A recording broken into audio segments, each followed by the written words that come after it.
வணக்கம் நேர்களே, நான் உங்கள் ஆஸ்ட்ரோபூர்ணா. இன்னைக்கு நாம பார்க்கக்கூடிய சிறப்பு பதிவு செவ்வாயினுடைய பெயர்ச்சி.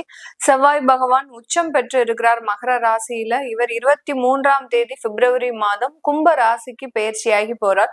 இந்த கும்ப ராசிக்கு பெயர்ச்சியாகக்கூடிய அந்த செவ்வாய் பகவான் 2ஆம் தேதி ஏப்ரல் மாதம் வரைக்கும் கிட்டத்தட்ட 45 நாட்களுக்கு இந்த கும்ப ராசியில ராகுவோடு சேர்ந்து பயணிக்க போறார். இந்த ராகுவோடு சேர்ந்து இந்த செவ்வாய் பயணிக்கக்கூடிய காலகட்டங்கள்ல ஒவ்வொரு ராசி என்பவர்களுக்கும் உண்டான மாற்றங்கள், இதனால என்னென்ன பலன்கள் உங்களுக்கு கோச்சார நிலவரப்படி கிடைக்க போகுது, ஜாதக ரீதியான பலன்களும் உங்களுக்கு எந்த மாதிரியாக இருக்கும் அப்படின்றத இந்த பதிவுல நம்ம தெளிவா பார்க்கலாம். இந்த சேனலை முதல் முறையா பாக்குறீங்க அப்படின்னா சப்ஸ்கிரைப் பண்ணிக்கோங்க, பெல் பட்டன்ல ஆல் ஆப்ஷன் சூஸ் பண்ணிக்கோங்க.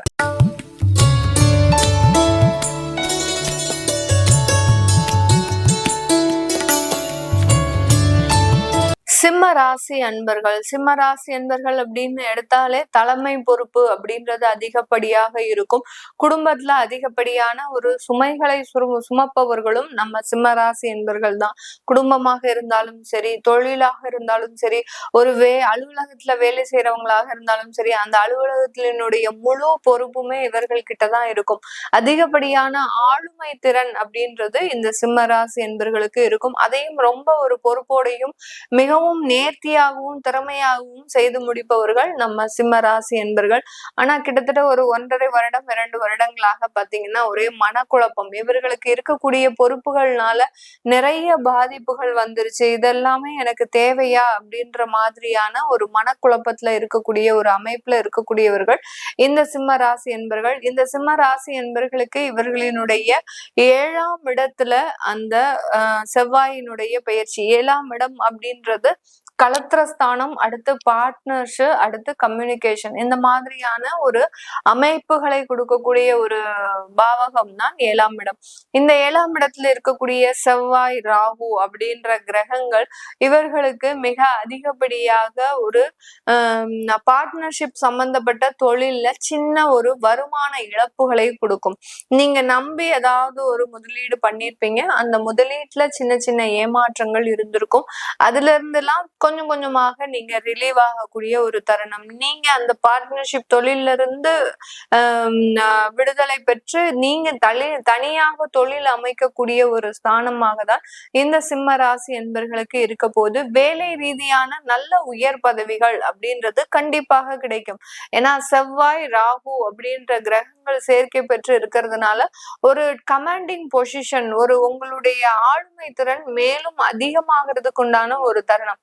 இதே இடத்துல உங்களுடைய ராசி அதிபதியும் அங்க சூரியனும் இந்த காலகட்டம் சேர்ந்து இருக்கிறதுனால அந்த உயர் பதவிகள் அப்படின்றது ஒரு நிரந்தரமாகுவதற்கு உண்டான ஒரு தருணமாக தான் இந்த செவ்வாய் பெயர்ச்சி இந்த சிம்ம ராசி என்பவர்களுக்கு கொடுக்க போகுது. இந்த செவ்வாய் பகவான் சமசப்தம ஸ்தானமாக உங்களுடைய ராசியையே பார்வையிடுகிறார். இதனால உங்களுக்கு வெளியூர் பிரயாணம், வெளிநாட்டு பிரயாணம் இதெல்லாமே ஏற்படுவதற்குண்டான ஒரு தருணம். வெளிநாட்டுல யாராவது வேலைக்கு தேடணும் அப்படின்னு நினைக்கிறவங்க தாராளமாக இந்த காலகட்டம் தாராளமாக நீங்க முயற்சி பண்ணலாம். அடுத்து உயர்கல்வி சம்பந்தப்பட்ட சில படிப்புகளை தொடரணும்னு முடிவு எடுக்கிறவங்க தாராளமாக இதையும் நீங்க முயற்சி பண்ணலாம். பண்ணுனீங்க அப்படின்னா நல்ல ஒரு வாய்ப்புகளும் நல்ல ஒரு உயர் பதவிகளும் அந்த உயர் கல்வியில நல்ல ஒரு திறமைகளோடு சேர்ந்து உங்களுக்கு வேலை வாய்ப்புகளும் கிடைக்கிறதுக்கு உண்டான ஒரு தருணமாக இருக்கும். இந்த காலகட்டம் நீங்க ஒரு கல்லூரி பருவத்துல இருக்கக்கூடியவர்களுக்கு உங்களுக்கு இன்டர்ன்ஷிப்லாம் நிறைய கிடைக்கிறதுக்கு உண்டான ஒரு தருணமாக இருக்கும். எங்கெங்கெல்லாம் உங்களுக்கு அதற்குண்டான ஒரு வாய்ப்புகள் வருதோ அது எல்லாத்தையுமே நீங்க சூஸ் பண்ணி டிராவல் பண்ணும்போது அதற்குண்டான ஒரு வாய்ப்புகள், அதற்குண்டான ஒரு வருமானங்கள் இது எல்லாத்தையுமே நீங்க சம்பாதிக்கக்கூடிய ஒரு தருணமாக இருக்கும். ஒரு இளம் பருவத்திலேயே நீங்க நல்ல ஒரு வருமானத்தை சம்பாதிக்கக்கூடிய ஒரு அமைப்பை தான் இந்த செவ்வாய் பெயர்ச்சி இந்த சிம்ம ராசி என்பவர்களுக்கு கொடுக்க போகுது. அதை எடுக்கிறதுல அந்த முடிவு எடுக்கிறதுலதான் உங்களுக்கு ஒரு திண்டாட்டம் இருக்கும். அதனால உங்களுடைய பெற்றோர்கள் கிட்ட நீங்க கேட்கறது நல்லது. அடுத்து பாத்தீங்கன்னா உங்களுடைய உடன் பிறந்த சகோதர சகோதரிகள் கிட்ட, உங்களுடைய குடும்பத்தார்கள் கிட்ட யார்கிட்டனாலும் நீங்க அதற்குண்டான சஜஷனை தாராளமாக கேட்டுக்கலாம். இல்ல நீங்க ஒரு முக்கியமான ஒரு முடிவுகள் எடுக்க போறீங்க அப்படின்னா உங்களுடைய சுய ஜாதகத்தையே பாத்துக்கிறது நல்லது. ஏதாவது ஒரு முக்கியமான ஒரு முடிவு, நான் புதிதாக தொழில் ஆரம்பிக்க போறேன், ஒரு 5 வருஷமா ஒரு பார்ட்னர்ஷிப் தொழில இருந்தேன், இப்போ எனக்கு அவங்களுக்கும் எனக்கும் எனக்கு டேர்ம்ஸ் சரியில்லை, நான் இதே தொழில தனியாக செய்யலாமா அப்படின்னா தாராளமாக உங்களுடைய சுய ஜாதகத்தை பாத்துக்கிறது நல்லது.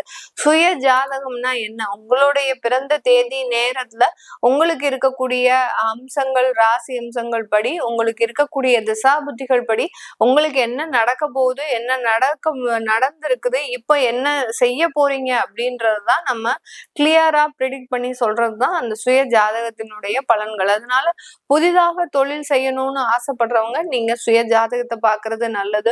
உயர்கல்வி சம்பந்தப்பட்ட வெளிநாடு முயற்சிகள் செய்யக்கூடியவர்கள் அவர்களுக்கு பாத்தீங்கன்னா ஒரு ஆஃபர் வரும். நீங்க இவ்வளவு நீங்க கட்டினா உங்களுக்கு உடனே இந்த இடத்துல இந்த யூனிவர்சிட்டியில உங்களுக்கு அட்மிஷன் கிடைக்கும். ஆனால் அதற்குண்டான ஒரு அமௌண்ட்டை நீங்க இதுக்கு செலுத்தணும் அப்படின்ற மாதிரியாகலாம் வரும். அதெல்லாம் செய்யக்கூடாது. நீங்க ஒரு காசு கொடுத்து நீங்க அந்த இடத்துல ஒரு சீட்டு வாங்குறீங்க அப்படின்னா அதையெல்லாம் செய்யக்கூடாது. ஒரு உயர்கல்விக்காக இது நீங்க அங்கேயே இருக்கிறீங்க, வெளிநாட்டிலேயே இருக்கிறீங்க, எனக்கு ஒரு இடத்துல வேலை வாங்கி தரேன்னு சொல்றாங்க, எனக்கு இப்ப வேலை இல்லை, அப்போ நான் இந்த மாதிரியான சில செலவுகளை செய்யலாமா அப்படின்னு கேட்டீங்கன்னா மினிமமா வச்சுக்கோங்க. அவங்களுடைய நம்பிக்கை எப்படி இருக்குன்னு பார்த்துட்டு மினிமமா வைக்கிறது தான் நல்லது. அதிகப்படியாக அவங்க கிட்ட பணத்தை கொடுத்து ஏமாறுறதுக்கும் வாய்ப்புகள் அதிகமாக இருக்கு. அதனால இந்த மாதிரியாக சில டேர்ம்ஸ்ல இருக்கக்கூடிய சிம்மராசி என்பவர்கள் உங்களுடைய சுய ஜாதகத்தை பார்க்கறது மிகவும் ஒரு நல்ல ஒரு மாற்றத்தை கொடுக்கக்கூடிய ஒரு தருணமாக இருக்கும். அடுத்து அந்த செவ்வாய் பகவான் உங்களுடைய 2ஆம் இடத்தையும் பார்வையிடுகிறார். 2ஆம் இடம்ன்றது குடும்பஸ்தானம். குடும்பஸ்தானத்துல ஏதாவது ஒரு சண்டை சச்சரவுகள் கடந்த காலத்துல இருக்கும்.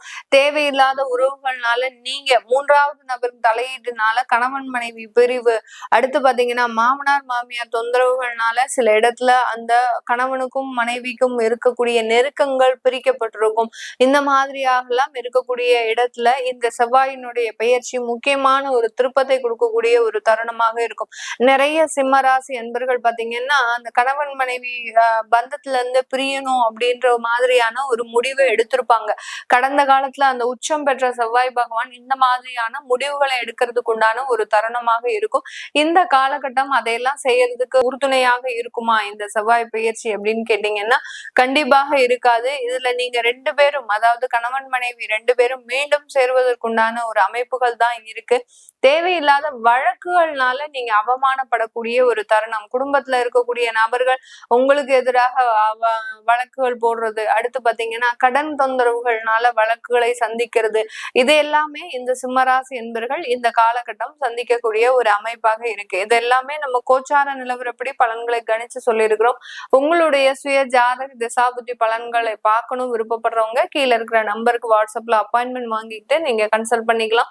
உங்களுடைய குழந்தைகளுக்கு ஜாதகம் எழுதணும், நியூமராலஜி படி பெயர் வைக்கணும்னு நினைக்கிறவங்களும் கீழே இருக்கிற நம்பருக்கு வாட்ஸ்அப்ல மெசேஜ் அனுப்புங்க. அதற்குண்டான விவரங்கள் தெரிய வரும். உங்களிடமிருந்து விடைபெறுவது உங்கள் ஆஸ்ட்ரோ பூர்ணா. நன்றி, வணக்கம்.